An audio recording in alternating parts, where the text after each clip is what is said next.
What's going on, everybody? Thank you for clicking on today's video. As the title would suggest, we're talking Indiana Jones bullwhips and some basic cracks you can do. If you're just getting into whip cracking or you're an Indiana Jones cosplayer and you want to be able to work your bullwhip a little bit more proficiently, there's a lot of tutorial videos out there. I definitely encourage you look up Adam Winrich and Darren Wilkerson and some of those videos to kind of get a more in-depth look at basic and combination whip cracking. But I thought I would toss mine in just because I love bullwhips and I love the Indiana Jones community, so I thought I'd try to help out. The whips I'll be using are both 8 foot long. I have my Circus Last Crusade Young Indy Whip by Chayton at CP Bullwhips, and I have my trusty 8 foot Joe Strain Raider style bullwhip. So the first crack I usually teach people when we do meetups is the Cattleman's Crack. That's a great first crack to learn because it's simple, but it also goes over some of the principles that I feel like apply to pretty much any other form of whip cracking. You know, master the basics. The basics aren't going to go anywhere. But this is what a Cattleman's Crack should look like. So you can start with it in front of you or behind you. I like to start with it behind me, but for longer whips, sometimes it's easier to start with it in front of you, just personal preference. But I like to start with the whip behind me. You're going to swing it up and just cast it forward. Again, swing it up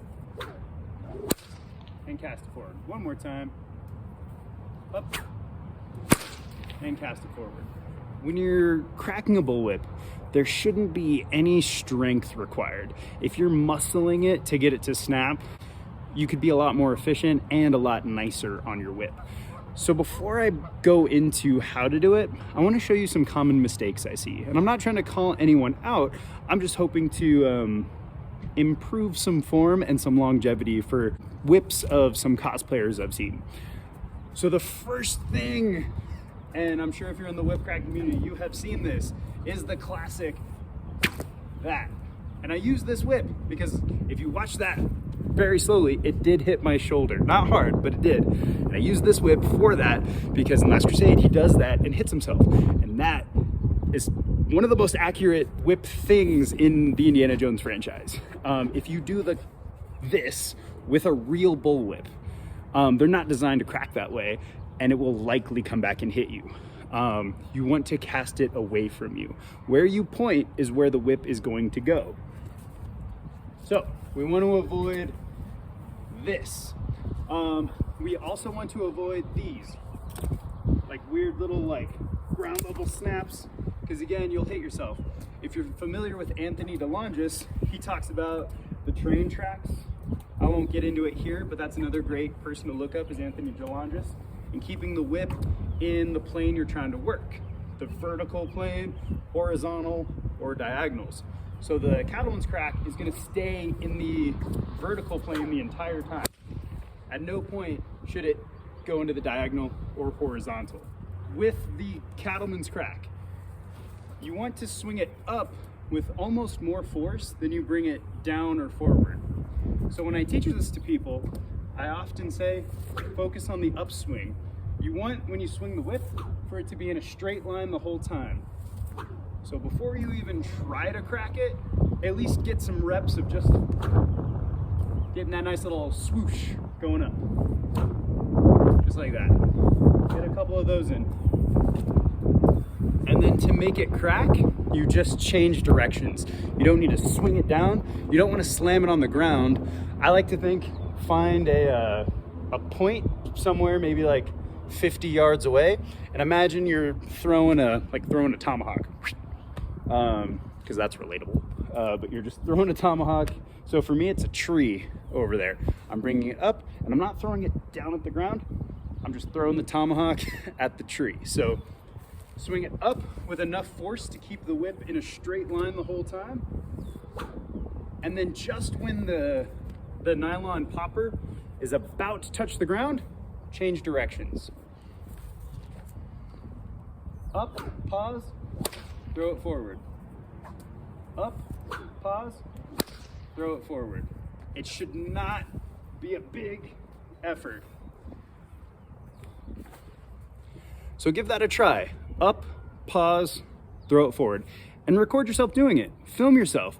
And if your whip isn't cracking and you don't know what's wrong, compare it to maybe a video of myself, Trent, Adam Winrich, Darren Wilkerson, insert awesome whip performer, and see what you're doing differently. Compare your body mechanics to theirs, and you might kind of find some answers there. All right, the next crack that you should learn is, in my opinion, the overhead crack. This one is a loud, impressive, cool looking crack. And it's really the same crack as the Cattleman's Crack, just in a different plane. Again, Cattleman's Crack, vertical plane, and overhead crack in the horizontal plane. With both of these, at no point should it enter the diagonal plane. Cattleman, straight line. Overhead, horizontal. I've had some mobility issues with my shoulder since my shoulder surgery, so sometimes when I do overhead cracks, you'll see it kind of start to enter the horizontal plane, but I'm working on correcting that, so be easy in the comments, expert whip crackers. I'm gonna show you again some of the mistakes I've seen and things to avoid. And really with the overhead crack, it comes down to changing planes. So one thing I've seen, and not to call him out, but Mr. Mandalorian, Joel himself, Pedro Pascal, he was on a talk show and he tried to do the overhead crack, and he does exactly what I'm about to say to not do, is he brings the whip around and then kind of brings it down. And you want to avoid that. So when you do the overhead, when you change directions, a lot of people bring it down, and all you're doing is changing directions. It's not that crazy. You bring it around your head and change directions.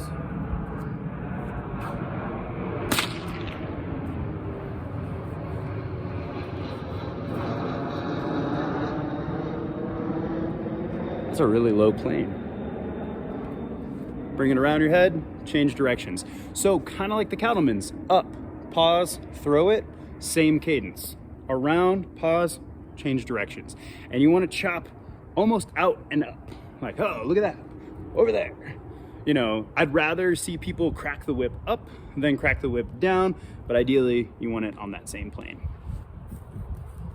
So just like the Cattleman's, up, pause, throw it forward, the overhead, bring it around, and you want it to be in a straight line the whole time. You want almost more force going this way and minimal force changing directions. So the cadence, swing, pause, change directions. Swing, pause, change directions. It's pretty easy.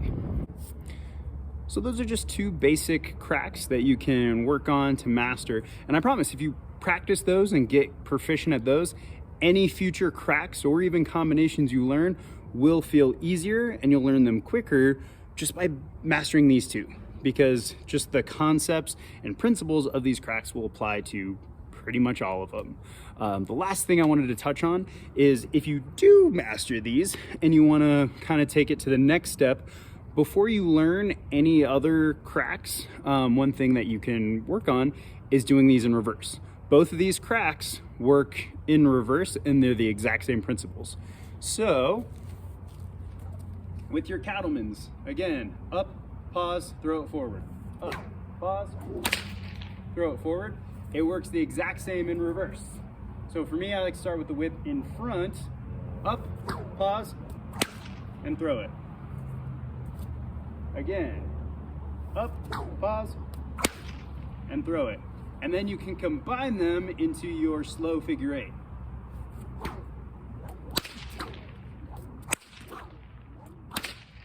Like that. And then for your overhead crack, again, swing, pause, change directions. It's the exact same thing in reverse. Bring it around, and you can just keep going back and forth with those.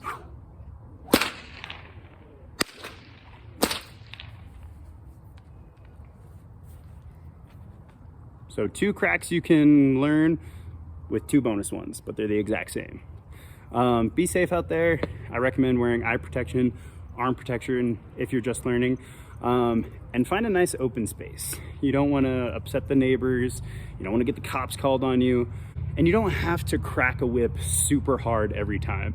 You can muscle an overhead crack and blow out everyone's eardrums and get the cops called on you if you want, or you can just practice refining your technique.